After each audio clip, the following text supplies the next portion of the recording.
I do say here. I may ask a question. Khwaja Sahab, idhar dekhen. Ji sir. You have endorsed the sitting of the full court, which is fine, but I'm just wondering what will happen to Section 5 in the event if the law is upheld. There is a right of appeal that is provided under this law. In that case, then how do you visualize that right being exercised? I was going to come to that. I'm very thankful to leadership because if the full court is going to hear it, then I have no right of appeal. But in the event, since we are hearing the vagaries of this law, what will happen to this right if a full court is now going to proceed with the matter? In fact, when I go through the law, there are so many things.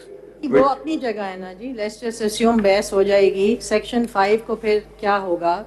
Will Section 5 not be exercised by one party? It says that an appeal shall lie within 30 days from an order of a bench exercising jurisdiction under Clause 3 of Article 184 of the Constitution. Qazi Sahab, if I may interject, you please proceed as you want to. Let's read the Act together. Whatever you want to comment about the Act, and please also address the query that has been addressed to you in your own manner as you wish. So let's start with the Act at least. I would like to answer that when I'm going through this because this is a... So let's start reading the Act. Do you want to read the Act or you don't want to read the Act? I will read the Act now. I'll start with Section 1. But first of all, let me say this one.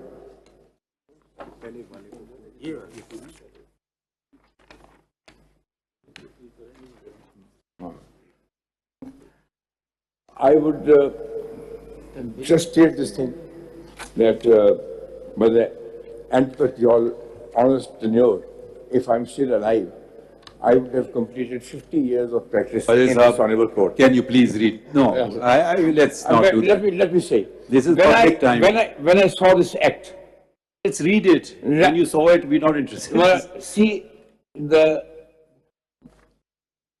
Section 2 thereof. Please read the whole Act. I read it, sir. Whereas Article 191, I'm reading the preamble, 191 of the Constitution provides that subject to the Constitution and law, the Supreme Court may make rules regulating the practice and procedure of the Supreme Court. Now, at present, there are the 1980 rules which govern the procedure here in the Supreme Court. Before that, there were the 1956 rules. The 1980 rules were on account of a judgment which came in 1979. Khwaja Sahab, please focus. Okay, I'm focusing myself. We know how the 1980 rules. Background. No, please don't.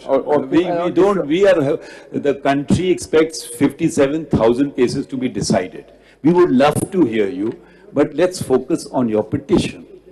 Now you have started reading, you started giving the history of 1980 rules. We know that. If he'll ask a question, please answer that, but proceed with your arguments. I have said about this 1980 rules for the simple reason that if I read now Section 2, it says... Please continue, don't jump to Section 2. Right. And whereas Article 10A is of the Constitution, mandated right to fair trial and due process. Article 4 of the Constitution guarantees treatment in accordance with law. Article 25 of the Constitution prohibits discriminatory treatment, and right of appeal is a universal fundamental principle of jurisprudence, and Islam guarantees right of appeal. Therefore, pursuant of Article 175(2), read with Article 191 of the Constitution, this law is being enacted. The court will see that there is no mention of item 55 of the federal legislative list as far as this preamble is concerned. It is silent. Because that is the basic, what can the parliament do?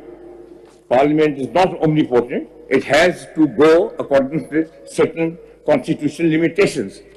That principle of old principle that the parliament is supreme means that they are omnipotent, led by Dicey and influenced by Blackstone and Co. was this, so we all agree that Parliament has limitations. This law doesn't say that. Don't insert words which are not written there. Law doesn't say Parliament is omnipotent. Just restrict yourself to the act which you have challenged. When I say this thing, that this very preamble does not mention. It's noted. Read it on. Okay. And whereas it is expedient to make a law providing for certain practice and procedures of the Supreme Court. It is hereby enacted as follows. This act shall be called the Supreme Court Practice and Procedure Act 2023, and it shall come into force at once.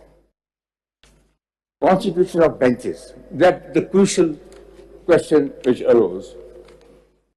Every cause, appeal or matter before the Supreme Court shall be heard and disposed of by a bench constituted by the committee comprising the Chief Justice of Pakistan and two next most senior judges in order of seniority. Now, the 1980 rules, Order 11, read in this manner.